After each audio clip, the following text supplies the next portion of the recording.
자, 오늘 시편 같이 보도록 하겠습니다. 다 펴셨죠? 자, 중간중간에 제가 말씀을 읽을게요. 그냥 처음부터 읽지 않고 자, 중간중간에 말씀을 읽도록 하겠습니다. 여러분들은 우리가 예배를 왜 드려야 한다고 생각합니까? 예배는 여러분들의 대답이 있겠지만 예배를 왜 드리는지, 예배는 하나님이 우리의 창조주이시고 우리의 구세주이심을 기억하는 것이고, 또 우리가 그분의 피조물이고 또 우리가 하나님의 백성임을 기억하는 것입니다. 이게 바로 우리가 예배를 드리는 이유입니다. 인간은 가만두면 내가 누구인지 잊어먹기 때문에 예배를 통해 우리를 자꾸 기억하게 해주는 것입니다. 인류의 죄악은 하나님을 잊어버리는 데서 비롯됐기 때문에 그렇습니다. 아담과 하와도 하나님의 말씀을 잊어버렸기 때문에 인류의 죄를 가져오게 되었습니다. 그러면 우리가 이런 예배에 있어서 가장 중요한 요소가 무엇일까요? 어떤 사람들은 찬양이 가장 중요하다고 생각하기도 하고, 또 어떤 사람들은 예배가 설교가 중요하다고 생각하기도 하고, 어떤 사람은 성찬식 또 아니면 기도가 중요하다고 이야기를 합니다. 여러분들은 뭐라고 생각하시나요? 뭐가 예배에 있어서 가장 중요하다고 생각해요? 설교? 네. 이렇게 잘못된 답을 말할 수도 있습니다. 잘못된 답을 말할 수도 있는데, 예배에 있어서 가장 중요한 것은 찬양? 이렇게 잘못된 답을 말할 수도 있는 거죠. 그래서 예배 때 가장 중요한 것은 뭐냐면 기도? 잘못된 답을 말할 수가 있어요. 가장 중요한 것은 뭐냐? 예배 때 가장 중요한 것은 바로 나 자신입니다. 맞아요. 나 자신입니다. 우리들이에요. 우리들. 하나님이 가장 중요하게 생각하는 것은 찬양도 기도도 설교도 아니에요. 성찬식도 아니에요. 하나님이 가장 중요하게 생각하시는 것은 바로 나 자신입니다. 우리들입니다. 그 중에서도 하나님을 향한 우리의 마음입니다. 그게 가장 중요하다고 하나님은 생각하시는 겁니다. 저는 예배가 마치 식사하는 것과 같다고 생각합니다. 하나님과 하나님의 식구들이 다 함께 모여서 식사교제하고 있는 게 바로 예배거든요. 그래서 예전에 초대 기독교 때에는 그 하나님 삼위일체를 설명할 때 자리가 이렇게 4개 자리가 있는데 그 3군데에는 성부 하나님, 성자 예수님, 그 다음에 성령 하나님이 앉으시고 그 한 자리를 비워놨어요. 그 한 자리는 누구냐면 우리들이에요. 우리들이 앉는 거예요. 그런 식으로 이 예배는 마치 식사와 같다는 생각이 듭니다. 그런데 식사를 하는데 누군가의 마음이 불편하다면 그 식사 자리가 되게 불편하잖아요. 여러분들 불편한 식사 자리에 아마 앉아본 적 있으실 거예요. 저도 불편한 식사 자리에 있으면은 도대체 밥이 입으로 들어가는지 코로 들어가는지 모른단 말이에요. 그런데 이런 이 불편한 식사 자리에 그 불편함을 느끼고 있는 분이 누구냐면은 하나님이시라는 거예요. 하나님이 우리와 한 테이블에서 식사하고 계시긴 한데 마음이 불편하시다는 겁니다. 왜 하나님은 마음이 불편하신 걸까요? 그 이유를 오늘 말씀을 통해서 좀 보려고 합니다. 오늘 말씀에 오늘 시편의 표제어를 보면은 아삽엣이라고 나와 있습니다. 아삽. 이 아삽은 어떤 사람이냐면 합창단 아시죠? 합창단의 악장 정도 됩니다. 악장. 악장 아시죠? 악장. 네? 악장 오케스트라예요? 모른 척 해주세요. 자, 아삽은 그래서 합창단의 악장 정도 되는 사람인데, 단장 정도 되는 사람인데, 아무튼 쉽게 말하면은 CCM 싱어송라이터 정도 되는 사람입니다. 그래서 이 사람이 예배 때 어쩌면 지휘도 했을 것이고 아니면 본인이 직접 노래를 불러서 사람들과 함께 이 합창을 했을 거예요. 그래서 이게 시편이 시이기도 하지만 노래이기도 합니다. 그래서 먼저 우리가 1절부터 3절을 먼저 읽어보겠습니다. 1절부터 3절. 전능하신 분 주 하나님께서 말씀하시어 해가 돋는 데서부터 해 지는 데까지 온 세상을 불러 모으신다. 더없이 아름다운 시온으로부터 하나님께서 눈부시게 나타나신다. 우리 하나님은 오실 때 조용조용 오시지 않고 삼키는 불길을 앞세우시고 사방에서 무서운 돌풍을 일으키시면서 오신다. 1절부터 3절은 하나님이 온 세상을 불러 모으신다고 이야기를 합니다. 그 이유는 뭐냐면 하나님이 나타나시기 위해서입니다. 이 사극을 보면 이 왕이 행차할 때 모든 사람들이 나와가지고 엎드리잖아요. 그런 것처럼 하나님이 나타나실 때 모든 사람들이 나타나는 겁니다. 오는 겁니다. 그처럼 해 돋는 데서부터 해 지는 데까지 모든 세상의 모든 이들이 나와서 하나님을 맞이해야만 한다는 겁니다. 그런데 하나님은 시온에서부터 빛으로 나타난다는 거예요. 시온은 당시 다윗성이나 이 예루살렘성을 말합니다. 하나님이 계시는 곳, 그곳이 바로 예루살렘성 시온성입니다. 그런데 하나님은 빛뿐만이 아니라 이 불길과 돌풍을 동반하시면서 나타나신다는 거예요. 이것은 모두 하나님이 우리를 심판하시기 위해 오신다는 것을 우리에게 말하고자 하는 겁니다. 심판하시기 위해서. 하나님은 오랜 침묵을 지키고 계시다가 그 침묵을 깨시고 우리에게 말씀하시기 시작하셨다는 겁니다. 그럼 하나님이 왜 이런 오랜 침묵을 깨시고 말씀하시기 시작하셨을까요? 그 이유가 이제 우리가 알아보도록 하겠습니다. 4절부터 6절인데 한번 읽겠습니다. 당신의 백성을 판단하시려고 위의 하늘과 아래의 땅을 증인으로 부르신다. 나를 믿는 성도들을 나에게로 불러 모아라. 희생제물로 나와 언약을 세운 사람들을 나에게로 불러 모아라. 하늘이 주님의 공의를 선포함은 하나님 그분만이 재판장이시기 때문이다. 셀라. 하나님이 이렇게 이 빛과 또 불길과 돌풍 가운데 이렇게 나타나시는 이유를 설명하시는데 그것은 뭐냐면 당신의 백성들, 하나님의 백성들을 심판하시기 위해서입니다. 그 판단의 증인으로서 누굴 부르시냐면 하늘과 땅을 부르신다는 겁니다. 이 하늘과 땅은 그들이 행한 모든 것들을 다 지켜봤기 때문에 그렇습니다. 하나님은 지금 그 백성들을, 자신의 백성들을 재판장에 세우려고 하시는 겁니다. 재판장에. 5절은 희생제물로 나와 언약을 세운 사람들을 불러 모으라고 말씀하십니다.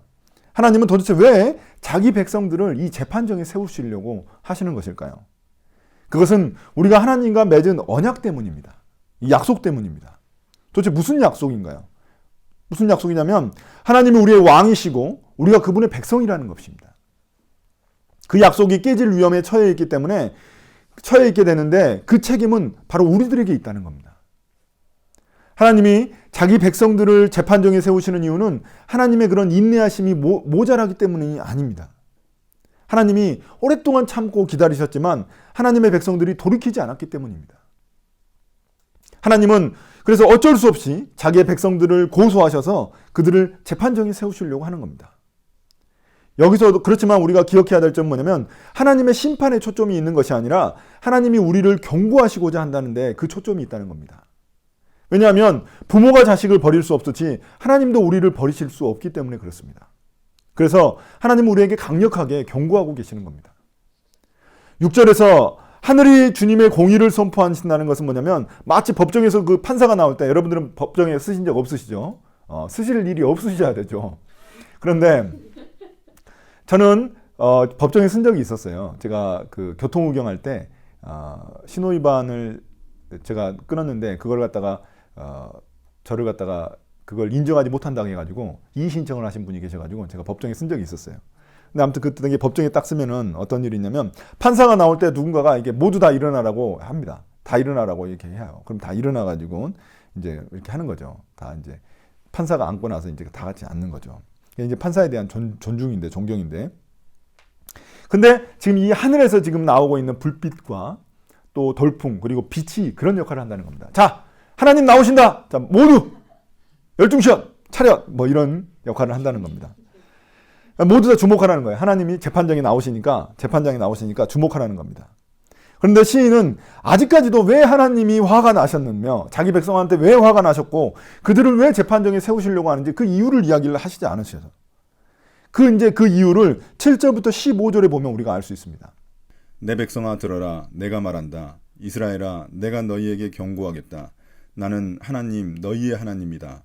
나는 너희가 바친 제물을 두고 너희를 탓하지는 않는다. 너희는 한 번도 거르지 않고 나에게 늘 번제를 바쳤다.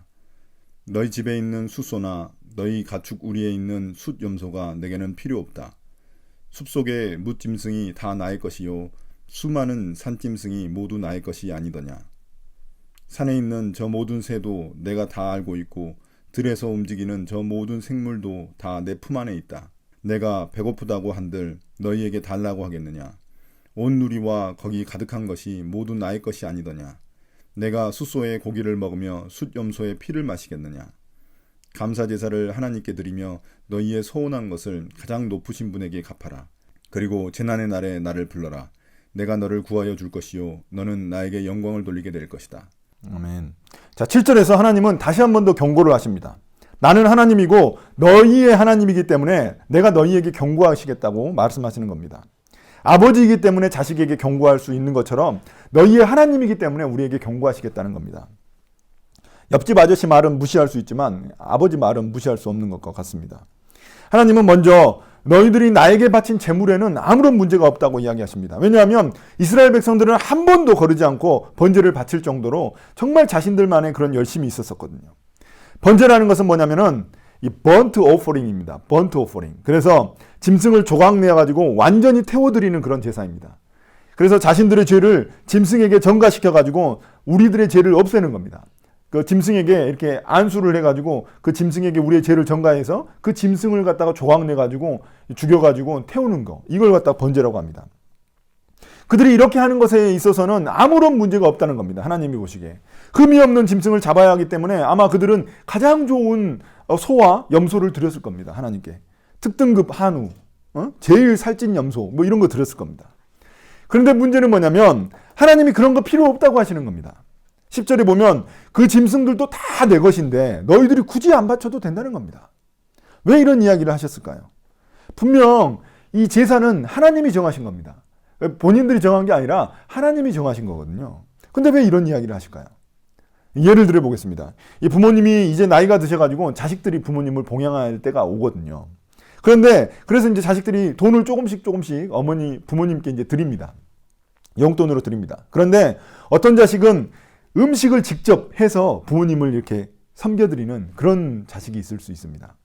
그럼 부모님은 무엇이 더 좋을까요? 돈 주는 자식이 더 좋을까요? 아니면 직접 와가지고 음식을 만들고 같이 부모님과 먹으면서 부모님을 섬기는 자식이 나을까요?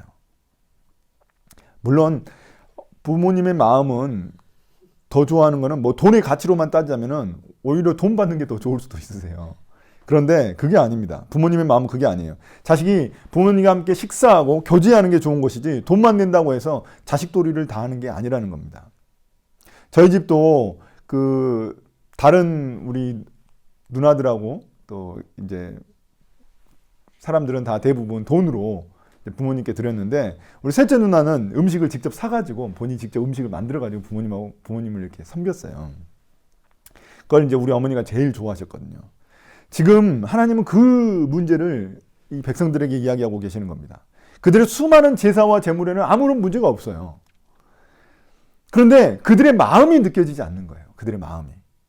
왜냐하면 그들이 드리는 그 번제라는 것은 이 말씀드린 대로 이 번트 오퍼링인데 이거는 다 태워드리는 거예요. 다 태워드린다는 것은 뭐냐면 우리의 온 몸과 마음을 다 주님 앞에 헌신한다는 의미를 가지고 있습니다. 그런 의미를 가지고 있거든요. 그런데 자기들은 최고의 것을 하나님께 드린다면서 생색을 내고 있는데 하나님은 그게 어차피 내 것이라는 겁니다. 다 내 것이었는데 내 걸 가지고 너희들이 드리는데 뭔 생색을 내냐 이러는 겁니다. 너희의 마음이 들어있지 않은 그런 재물 그거 나한테 바쳐봤자 아무 소용이 없다는 겁니다. 9절 10절에서 나오는 그 하나님의 마음이 여러분들이 조금이라도 느껴지시면 참 좋겠습니다.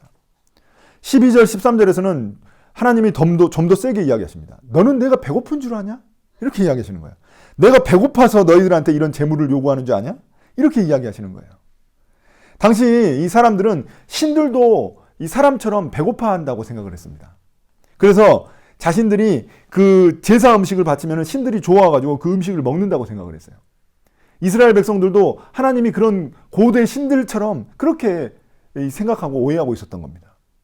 신이 배고프다고 생각하는 게 이게 말이 안 된다고 여러분들이 생각할지 모르지만 우리나라의 그 제사 제도를 보면 압니다.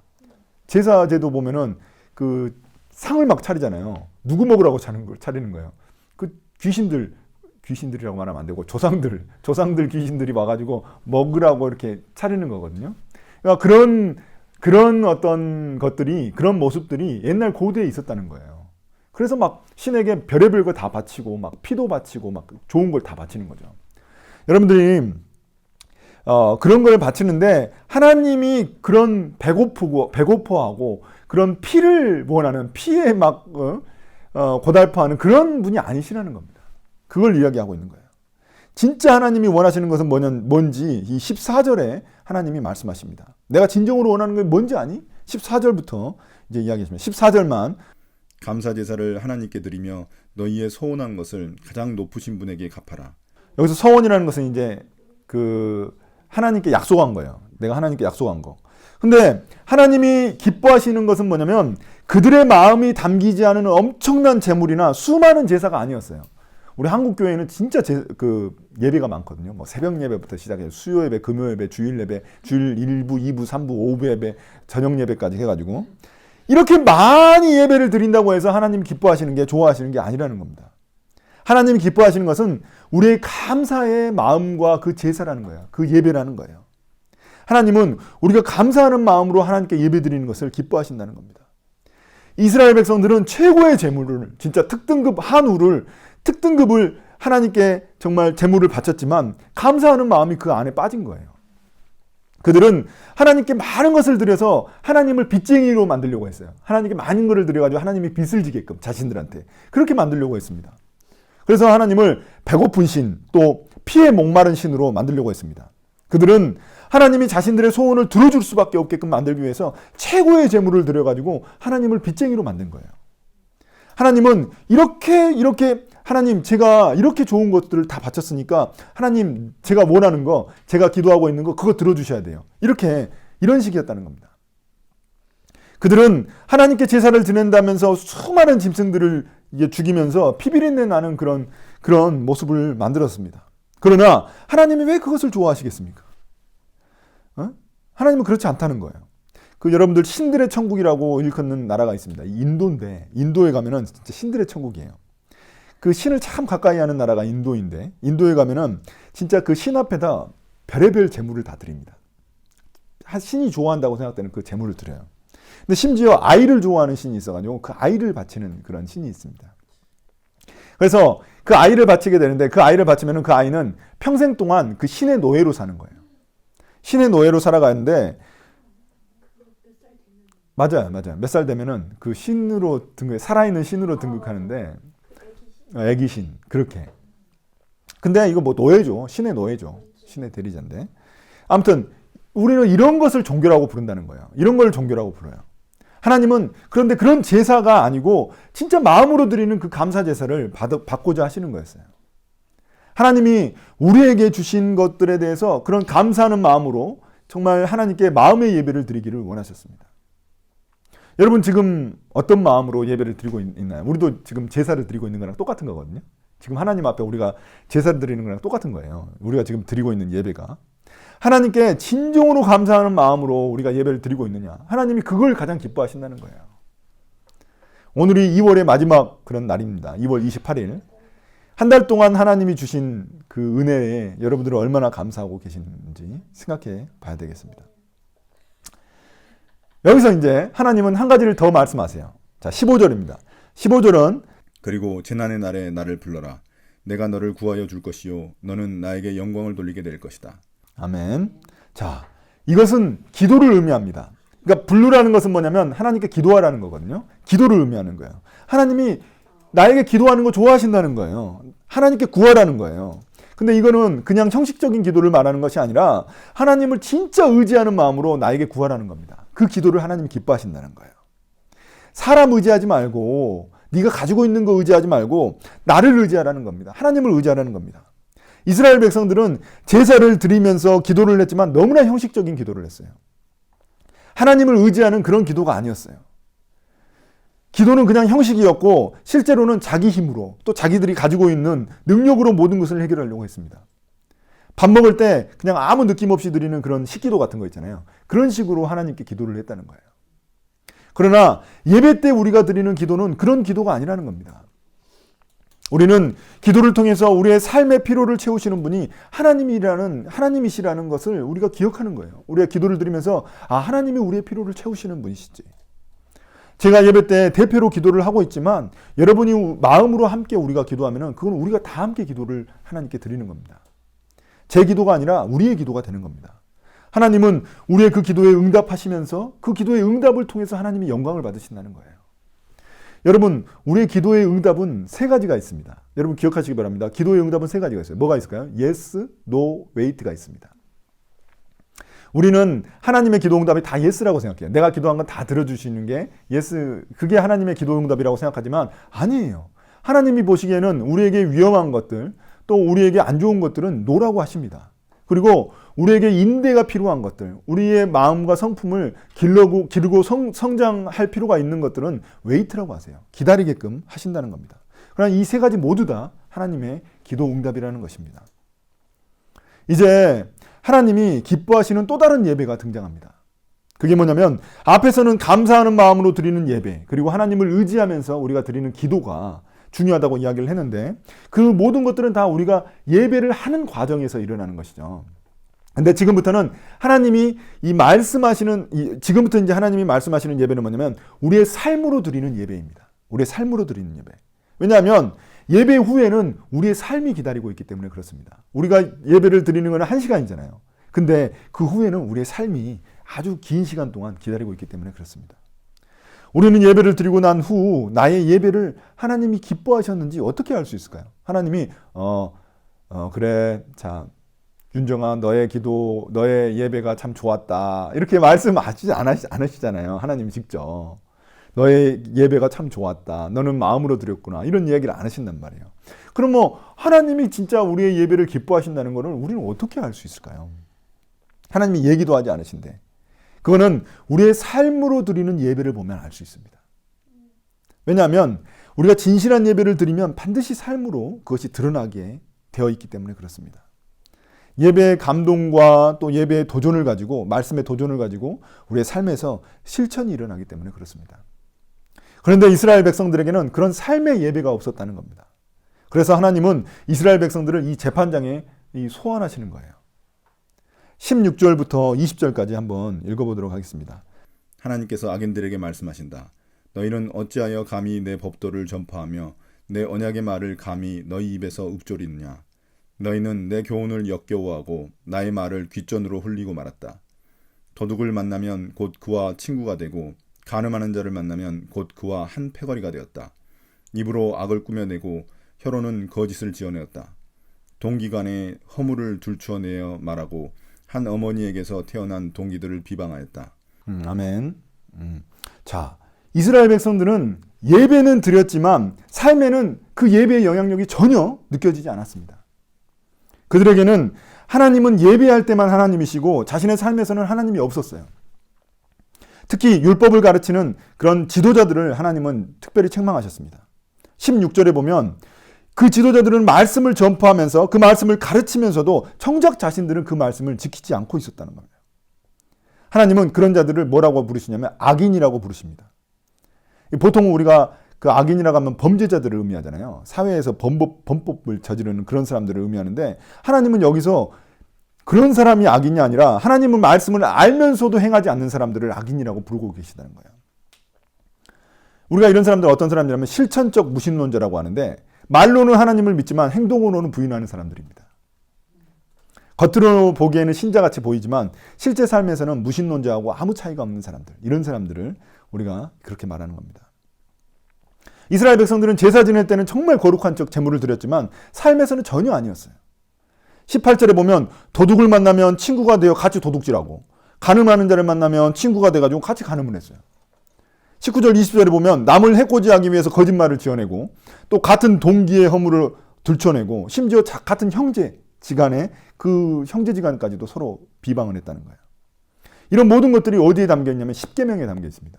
우리가 10계명 중에 7계명, 8계명, 9계명 보면 간음하지 마라, 도둑질하지 마라, 내 이웃에 대해서 거짓 증거하지 마라가 있거든요. 그들이 그토록 중요하게 생각하는 그 10계명인데 그 10계명을 그들이 가르치기까지 다 했는데도 불구하고 본인들은 그걸 지키지 않았다는 겁니다. 여러분, 근데 우리가 여기서 주의할 점은 뭐냐면 도둑이라고 해서 그 남의 집 담장 넘는 사람만 도둑이 아니라는 거예요. 요새는 그런 남의 집 담장 넘는 사람이 얼마나 있겠어요? 없어요. 캡스 뭐 이런 거 있어가지고 잘 넘지도 못해요. 자, 그런데 그런 죄들 있잖아요. 범법하는 죄들은, 이런 도둑놈들은 우리가 사회법으로도 충분히 다스릴 수 있습니다. 그런데 하나님이 여기서 이야기하시는 이 도둑질이라는 것은 뭐냐면 은밀한 죄를 의미하는 겁니다. 당시 상인들은 이 팔 때 그 저울추가 있었거든요. 저울추로 달아가지고 이 물건을 팔았어요. 근데 이 저울추를 갖다 조작을 하는 거예요. 그래서 이 저울추가 정확하게 무게를 재지 않는 거예요. 가짜 무게를 재는 거죠. 수산시장에서 그런 거 재는 것처럼 이걸 갖다 저울을 갖다가 이렇게 좀 거짓으로 조작을 하는 거죠. 그런 식으로 해가지고 사람들의 돈을 갈취하는 거예요. 이거 뭔가요? 도둑질이라는 거예요.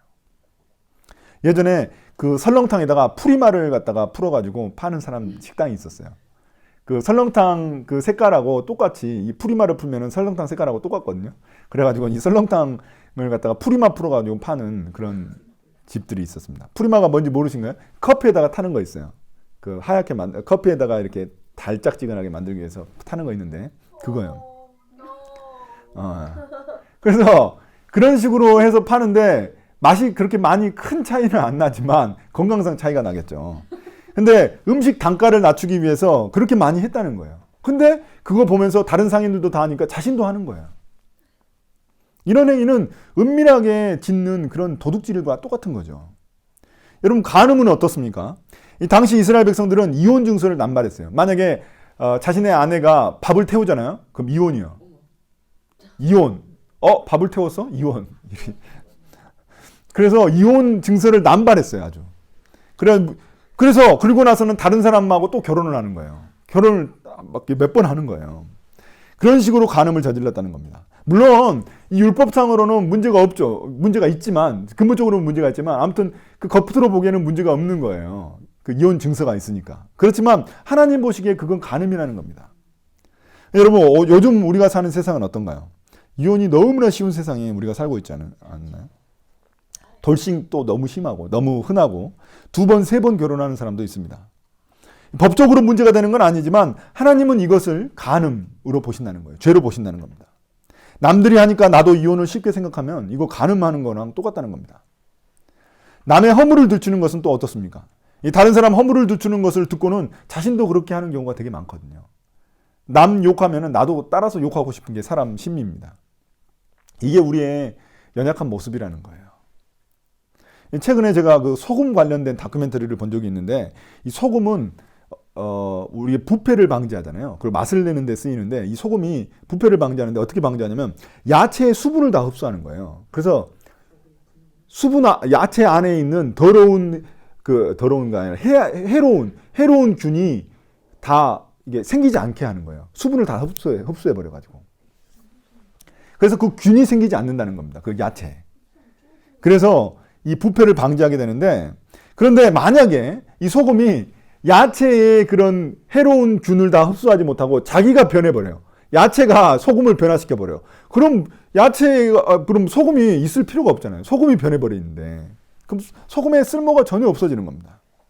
그런데 하나님이 우리를 그 소금으로 부르셨다는 거예요. 소금으로. 이 세상의 소금으로 부르셨습니다.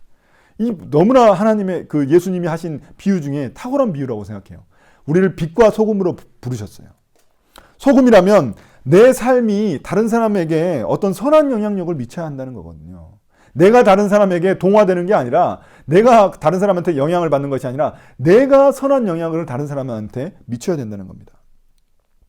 그런데 이렇게 예배 때 말씀을 가르치는 그 사람조차도 실제 삶에서는 그렇게 살고 있지 않고 다른 사람들에게 자기가 영향을 받고 있다면 이게 악인이라는 겁니다.